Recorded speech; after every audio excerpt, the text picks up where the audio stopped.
Welcome to PWC Herald Talks. Our keynote speaker returned from Hong Kong recently, where he attended the summit for Forbes 30 Under 30 Creative Disruptors from the Asia-Pacific region.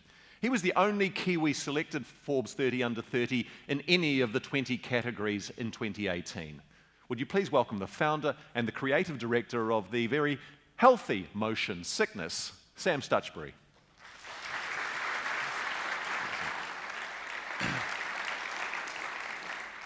G'day guys, my name's Sam and I'm looking forward to chatting to you today. So, what is motion sickness? So our company is a creative agency that we focus on social media and content. We kind of cut a lot of the red tape, and it was a millennial mindset in the fact that we used our own perspective and research to get where we needed to be. We didn't have a huge amount of experience, but we know we wanted to do things differently. And a big changing point for us was that when we realized our age was a positive, not a negative, and a lot of the businesses we were advertising to wanted our perspective, we really enabled us to grow and gather a lot more confidence. Just last week, I was talking to a group of designers and creatives, all Gen Z, and about 80% of them were running their own freelance businesses and doing their own thing and not having a traditional career. So that entrepreneurial flair that we're seeing in Gen Z is really fundamentally how we're going to change how we're going to do business and the type of roles that they're looking for. 1981 to 1995 is defined as a millennial, and Gen Z 1995 to 2010. So that's kind of how we break them up. It's important to remember it is quite arbitrary. For example, for me, I was born in 1990 and I'm a millennial, but I have a lot more in common with an older Gen Z than most older millennials. So I like to kind of look at them more as trends rather than defining characteristics. There's a study I refer to throughout the talk which was done by IBM, and one of the stats they found was that 72% of high school students who are Gen Z wanted to run their own business in the future. And we're seeing this big growth of Gen Z wanting to have their own business, not have a 9-to-5 job, becoming more and more prevalent. They do think globally. And what I mean by that is they measure themselves against global competition. And also the global accessibility of information means they're extremely tied into global issues and movements. They can be cynical, potentially jaded by the complexities of life or the, not being able to afford their own house or the inequality. And because of this, they're happy to call brands out, whether it's a business or a brand online or their employer. They're willing to speak their mind. As your own business grows, for instance, at Motion Sickness, I mean, how do you continue to incorporate new generations? And in terms of Gen Z, over the past couple of years, we've started to employ more Gen Z, and it has done a lot for our business in terms of that perspective.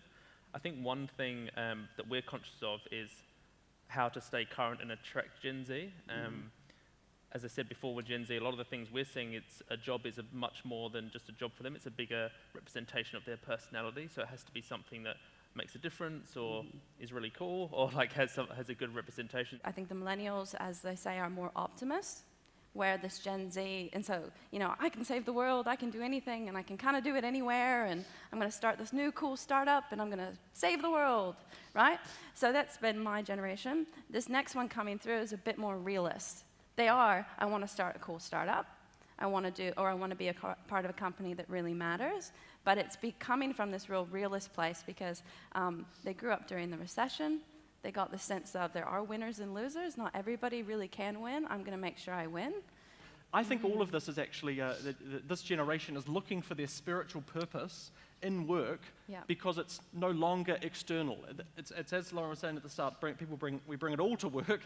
Yay for our bosses, they get the whole lot of us. I don't think I'm any different from Gen Z in that situation. But it is a whole new world. So I think it's the mix of the whole lot. And that spiritual purpose and awakening is coming at work as well. With the young generation Zoomers, it's actually about ensuring that you've got touch points that are very, very close to each other. And in some ways, you're actually assessing them based on outcomes, not just their job description. So throw away that job description. That's my first bit of advice. It's actually about going strategically, what is it that you're going to do for us for the next 3 months, 6 months, and then align it with your overall strategy for the 12 months, but you're actually having touch points almost every quarter or even less than that. And you're constantly pivoting and managing that performance, because for them, it is about being so vocal and upfront and open about what they're not great at, but what they're fantastic at as well. Would you please put your hands together for our panellists, Sam Stutchbury, Lauren Merritt, Nuwanthie Samarakone, Sam Johnson, and Fran O'Sullivan.